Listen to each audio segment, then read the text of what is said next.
maintenant ce qu'il est convenu d'appeler, au sens premier du terme, les tracasseries ou les bonheurs de la vie quotidienne. Et on va commencer par la cérémonie du thé.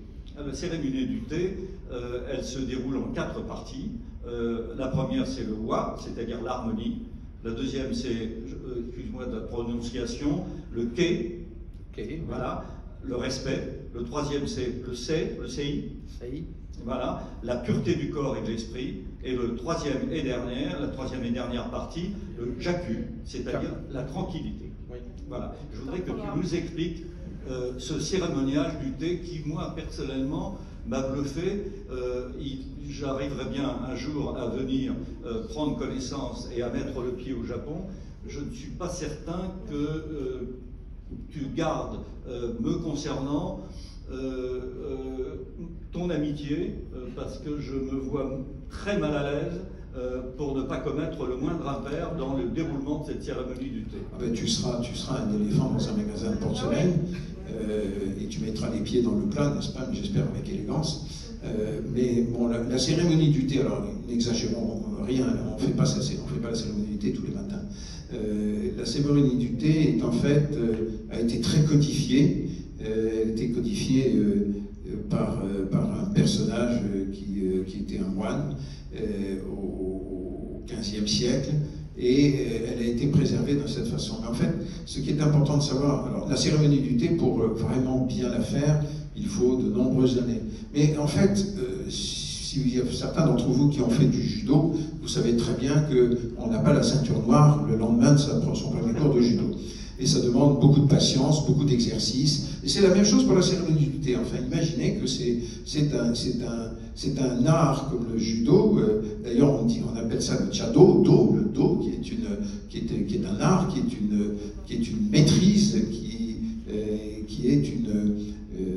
qui s'apprend avec le temps. Et ce que je retiens, moi, de la cérémonie du thé, sans l'avoir vraiment pratiquée, bien que l'ayant un tout petit peu étudié, ma femme avait une grand-mère qui était maître de cérémonie du thé, elle l'a appris par osmose auprès de sa grand-mère. Mais ce que je retiens de la cérémonie du thé, c'est que c'est ce qui s'appelle l'instant, le Ichigo Ichie. Je parle du Ichigo Ichie dans le dictionnaire. Le Ichigo Ichie, c'est un instant unique et qui ne se reproduira jamais. Imaginez aujourd'hui, par exemple, nous sommes tous ensemble assis, Jean-Claude utilise des mots, il estropie un petit peu les mots japonais, mais pas tant que ça en fait, il se débrouille plutôt pas mal. Moi, je vous raconte mon histoire, notre très chère Agnès a des boucles magnifiques, et vous êtes là, vous vous sentez relativement bien parce que la température est bonne. Imaginez que nous refassions cela demain, eh bien ce sera totalement différent. Nous serons les mêmes personnes, nous parlerons de la même chose, mais il y aura toujours quelque chose qui sera différent. Peut-être qu'Agnès se sera fait un catogan, aura un catogan, peut-être que Jean-Claude aura décidé de ne pas citer des mots japonais, et peut-être que moi je ne vous parlerai pas de la même façon, et vous ne recevrez pas de la même façon ce que nous vous racontons. Donc le Ichigo Ichie, c'est cet instant unique que tout le monde doit chérir parce qu'on sait qu'il ne se reproduira pas. Et autant celui qui fait le cérémonial que ceux qui l'acceptent doivent respecter cela et respecter et chérir ce moment qui est unique. Et donc on doit le faire avec le plus de respect et le plus de profondeur possible. Voilà, la cérémonie du thé, vous pouvez le lire, il y a une entrée très longue sur la cérémonie du thé si vous voulez en savoir plus, mais pour moi ça se résume vraiment à ça, c'est ce moment d'harmonie qui se crée entre le cérémoniant et les personnes qui sont assises en face de lui ou d'elle. Alors la potiche, je voudrais dire quelque chose. Alors, je me permets de m'introduire là au milieu, c'est qu'on a parlé du thé et on est rejoint par un jeune public, par des jeunes femmes qui sont venues aussi découvrir le Japon à travers le dictionnaire amoureux. Est-ce qu'on pourrait aller s'aventurer du côté du sushi après le thé? Bon, on peut enchaîner? Enchaîne. Oui, on enchaîne. Mais Agnès, ça pourrait te parler quand même. Oui, on arrivera au sushi. Mais je pense avant qu'il y a quelque chose qui est encore extrêmement codifié, et tout autant que la cérémonie du thé, ce sont les cadeaux. La manière dont le cadeau se fait. Le cadeau, c'est pas un sport national, mais c'est quelque chose de quotidien. Et peu importe la valeur de ce qu'on va offrir, ça peut être tout simplement uniquement pour faire plaisir, quelque chose d'insignifiant, je dis n'importe quoi, mais une carte postale, un parfum, mais un petit parfum, voilà, des fleurs séchées, et tu expliques très très bien, tu dis, il faut savoir qu'un cadeau engendre une réaction en chaîne avec un retour systématique de la faveur dont le prix est calculé selon une formule à côté de laquelle l'équation de la quadrature du cercle paraît enfantine. Et je pense que ça, c'est la meilleure définition, parce qu'il faut faire très attention au cadeau que l'on fait, à la personne à laquelle on le fait, à laquelle il est destiné, sachant que la personne en question sera obligée d'opérer un retour. Oui, enfin, l'art du cadeau au Japon est absolument formidable, et on commet systématiquement, quand on arrive au Japon, un impair. C'est systématique. Sachez par exemple qu'il ne faut jamais offrir quelque chose en 4 exemplaires, parce que 4, le chiffre 4 se dit chi, et que chi, ça veut dire aussi la mort. Et que donc, quand nous, on peut offrir 2 paires de je ne sais pas quoi, eh bien ça, il faut savoir que c'est quelque chose à éviter. Donc il y a une codification, il y a aussi un sens au cadeau que vous faites. Et ensuite, il y a bien entendu la valeur du cadeau par rapport à la relation que vous avez avec la personne à laquelle vous offrez ce cadeau. Quand vous avez une relation relativement distante, il faut faire très attention à ne pas offrir des choses qui sont trop importantes, parce que vous créez une obligation là où elle ne devrait pas exister. Et effectivement, c'est un jeu extrêmement compliqué. Et les cadeaux d'ailleurs circulent. C'est-à-dire que à la saison des cadeaux, tout le monde reçoit des cadeaux qu'on n'ouvre pas parce qu'on dit oh purée, encore des savons, j'en ai déjà 50. Et donc on refile les savons à quelqu'un d'autre. Et parfois ce qui se passe, c'est que dans la boîte de savon, il y a la carte d'identité de quelqu'un d'autre. Et moi, ça m'est arrivé. Le cadeau qui circule. Le cadeau qui circule. Et alors, moi, ça m'est arrivé de recevoir. Et d'ailleurs, c'était une personne un peu condescendante vis-à-vis des étrangers, une japonaise. Je lui ai renvoyé son cadeau en disant excusez-moi, mais j'ai le sentiment que vous vous êtes trompé.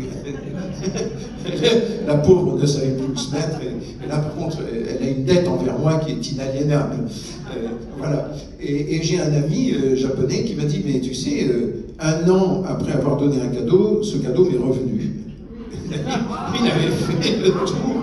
Il avait fait le tour. Alors, 7 ou 8 personnes. Alors ça, c'est pour l'anecdote, c'est pour... non, c'est pas de l'anecdote, c'est... Oui, voilà, pour la rigolade, mais il y a le cadeau qui gêne, qui dérange, et qui crée une rupture dans les relations.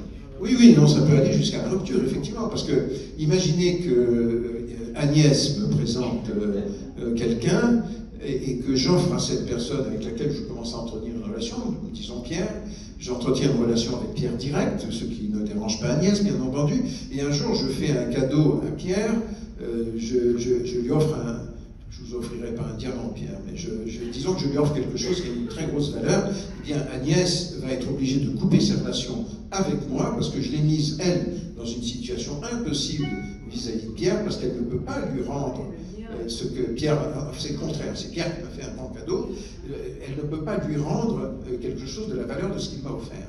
Donc elle est obligée de couper ses relations avec moi et avec Pierre. Je te mets tout de suite à l'aise, il n'y a pas de cadeau insupportable ni de situation irrespirable pour Agnès.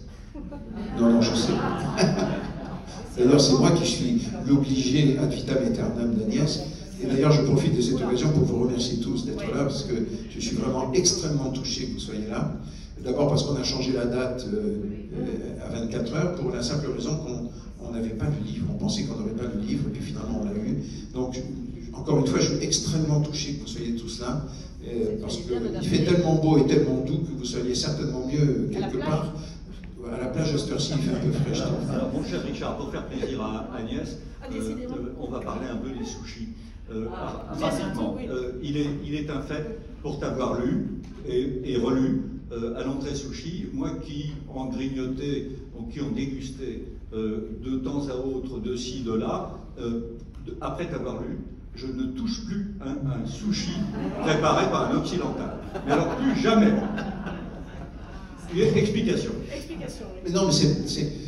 Moi, je cite dans le dictionnaire un Français qui avait vécu 2-3 ans au Japon et qui allait dans son sushi préféré. Alors tout le monde a son sushi préféré, où on va et reva et re-reva, et on crée quand même un lien avec le maître de sushi. Et il lui demande, il lui dit, voilà, je vais quitter le Japon, est-ce que tu pourrais, s'il te plaît, me donner un cours de sushi de façon à ce que je puisse faire des sushis quand je serai en France? Eh bien, le maître de sushi était absolument scandalisé qu'on ose lui demander ça, parce que lui-même avait mis 20 ans avant de pouvoir servir un sushi. Ça demande, et c'est pas complètement faux, il y a une maîtrise, et vous avez des gens qui le maîtrisent mal. Je cite par exemple un Japonais qui s'était installé à New York, avait passé 20 ans à New York, où il était assez connu, où j'étais allé déjeuner avec d'ailleurs le propriétaire de Chanel, un bon sushi à New York, quelque chose de pas mal. Il revient au Japon. Il revient au Japon et à la demande d'une des personnalités de Chanel mondiale qui est avec nous à Tokyo, on va dans ce sushi, ma femme est avec moi, et en fait on s'aperçoit qu'il a complètement perdu la main. Il a complètement perdu la main comparé à un sushi japonais. Et en fait, il n'est pas resté ouvert un an. Il a disparu au bout d'un an parce que tout le monde, personne n'y allait. Aucun Japonais n'y allait. Alors, on va aborder, on reste toujours dans la vie quotidienne au Japon, et on va lever, je pense, une très mauvaise réputation du côté des Occidentaux concernant la geisha. Cette très mauvaise réputation, d'emblée, c'est les premières lignes de ton entrée geisha. Commençons tout de suite par évoquer la doxa occidentale, selon lequel les geishas sont de simples péripatéticiennes empaquetées dans les superbes atours que sont leurs kimonos chatoyants.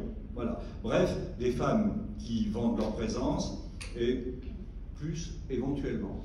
Oui, alors, le terme geisha lui-même, le gei c'est l'art, et sha c'est personne. C'est une personne versée dans les arts, c'est une personne qui connaît les arts.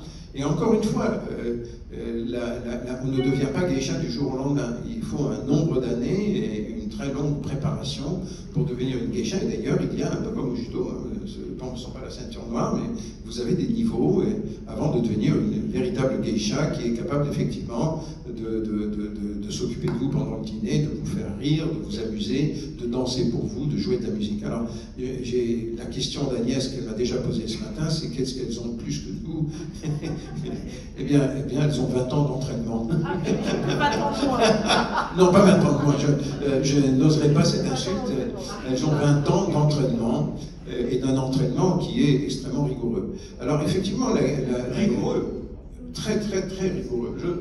Je te lis un passage qui est, à mon avis, très significatif. Elles ont passé de très longues années à se former aux arts complexes et particulièrement codifiés de la danse, du chant, au maniement des narimono, littéralement choses qui produisent du son, telles que le luth à 3 cordes, le tambour, le taiko, la harpe, koto, parfois la flûte. Elles ont également appris à maîtriser l'art de la conversation et de la répartie, ont lu les grands auteurs classiques, sont versées dans l'histoire, la politique, les faits de société de leur pays. Bref, elles sont extrêmement cultivées, vives, intelligentes, en un mot, raffinées. Elles sont fières et défendent farouchement leur réputation. Elles vendent leur art, pas leur cœur. Elles le disent elles-mêmes, en fait. Elles disent je ne vends pas mon cœur et je ne vends pas mon corps. Alors ça arrive, hein, bien entendu. Il y avait d'ailleurs autrefois, à un moment donné, il y avait quelque chose qui se passait principalement à Kyoto, c'est qu'on vendait la virginité la première fois de la jeune geisha, et il y avait des enchères. Les enchères montaient à des sommes absolument astronomiques. Mais souvent, ça se terminait par ça se continuait par une histoire d'amour. C'est-à-dire que le patron devenait alors il avait une épouse, il avait une famille, mais il entretenait également sa geisha à laquelle il assurait une vie très confortable. Et ça remonte à pas très longtemps, hein, parce que nous avons, Naoko et moi, ma femme et moi, nous avons une amie qui est la fille d'une geisha célèbre d'Osaka, qui avait été la maîtresse de quelqu'un de très connu, d'un homme d'affaires très très connu, d'un industriel, et qui avait été nanti de façon à ce que et sa maîtresse et sa fille plus tard et ses enfants, petits-enfants plus tard, puissent vivre confortablement. Voilà. Donc la geisha, c'est quelqu'un d'honorable avant tout et qui a un honneur. Il y a un code de l'honneur extrêmement rude chez les geishas. J'ai ici un ami photographe. Vous voyez ce qu'il est caché, Philippe Marinig. Philippe Marinig qui a réussi à entrer dans l'intimité des geishas. Et il a fait un merveilleux travail sur les geishas qui est devenu un très beau catalogue dont il m'a confié avec gentillesse l'honneur de faire l'introduction. Voilà. Donc la geisha, mesdames, si vous voulez, si vous demandez encore comme Agnès, qu'est-ce qui nous manque, qu'est-ce qu'elles ont plus que nous, eh bien, vous pouvez commencer. Il y a 20 ans d'entraînement, vous pouvez vous y mettre. Alors, de la geisha, bien évidemment, on va passer à un habit traditionnel, esthétiquement réussi, extrêmement compliqué. Là encore, c'est très codifié. Bien évidemment, il s'agit du kimono. Et tu as un passage que j'ai souligné et que j'aime énormément. Tu dis, le kimono sait être impeccablement tendu en un cylindre uniforme sur le corps, effaçant les formes qui ne doivent même pas être suggérées. Il émane donc d'une femme portant le kimono un charme suave, une sensualité troublante, corsetée étroitement, elle se tient très droite, une posture qui lui confère une dignité un peu hautaine, son corps étant comprimé, elle s'exprime avec une gestuelle minimale, limitée à la liberté laissée aux bras dont la largesse des manches dévoile la blancheur de la peau. La moindre ondulation de cette nuque largement dégagée par les entrures du corps, rejetée en arrière sous les cheveux remontés en chignon, suscite une vive émotion. Entravée par l'étroitesse de son vêtement, elle se meut à petits pas mesurés, d'une délicieuse féminité qui crée une discrète ondulation des hanches. J'en dis pas plus, mais c'est magnifique. C'est vrai que le kimono est d'une élégance absolue. Oui, enfin, une femme en kimono, c'est un moment d'émotion intense. Je me rappelle, quand j'étais tout jeune homme, je venais d'arriver au Japon, à l'ambassade de France, et j'avais passé un long week-end à Kyoto en hiver, et il neige, et je marche dans une petite venelle, et là, soudain, sort d'une petite porte devant moi, dont j'aperçois à peine un instant le profil d'une jeune femme japonaise en kimono, et je la suis. Je la suis parce que je suis absolument subjugué par la beauté qui émane de cette jeune femme que je n'ai pas vue, en fait. Je n'ai vu que sa silhouette. Et je la suis pendant peut-être 4 ou 5, peut-être un peu plus. Dans mon souvenir, c'est un peu plus long. Une dizaine de minutes, et puis on arrive dans une rue plus grande. Elle a un taxi, elle monte dans ce taxi. Au moment où elle monte dans son taxi, j'aperçois la blancheur de son mollet entre son kimono et son habit. Et je crois que de ce jour, je suis tombé amoureux, follement amoureux du Japon. Ma femme qui s'habille en Chanel de temps en temps, malheureusement bien moins souvent que je ne le souhaiterais en kimono. Chanel fabrique des kimonos? Non, pas du tout. Malheureusement bien moins souvent que je ne le souhaiterais en kimono. C'est un message que j'envoie à ma femme, subliminal, n'est-ce pas? Quand ma femme s'habille en kimono, elle change complètement de posture, elle est totalement différente. Et c'est extraordinaire parce que avec une épouse chez 2 femmes, c'est merveilleux, c'est le rêve de tout homme. Mais c'est vrai que le kimono est une parure absolument phénoménale. Simplement, j'ai mis une petite touche d'attention à l'attention des hommes qui s'aventureraient au Japon. Si d'aventure vous finissez la soirée avec une jeune femme en kimono qui vous offre la joie de défaire ce kimono, vous ne pourrez jamais la rhabiller. Sachez que demain matin, elle ne pourra pas se rhabiller, vous serez obligé de lui prêter un jean et votre chemise, et quand elle rentrera, elle se fera sérieusement tancer par son père parce qu'elle aura compris ce qui s'est passé. Voilà, le kimono est très difficile à mettre en place et très difficile de le refaire. C'est très facile à défaire, par exemple. Vous tirez le lobby, là, un petit peu comme ça, et puis tout se défait. Je veux dire que là, de ce côté-là, c'est un peu comme un baisser de rideau, vous savez, ça tombe d'un coup, c'est assez merveilleux.